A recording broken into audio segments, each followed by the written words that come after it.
Hi everyone, today I'll show you how to gradually increase or decrease the audio volume in DaVinci Resolve using these simple keyframes. First, go to Fairlight panel, which is designed for advanced audio editing in DaVinci Resolve.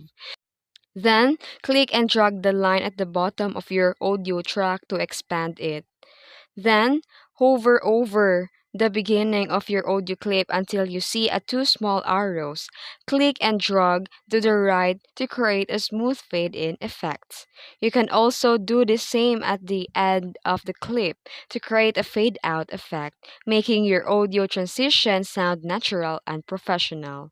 For more control, adjust the curve by dragging the center point to change how quickly or slowly the volume fades. Then, if you need a precise volume changes, go to Inspector and then click the keyframe button for volume, then adjust the level at different points on the timeline. And that's it. You've successfully learned how to fade in and fade out the audio smoothly in DaVinci Resolve. If you found this tutorial helpful, don't forget to like and subscribe for more editing tips. Thanks for watching.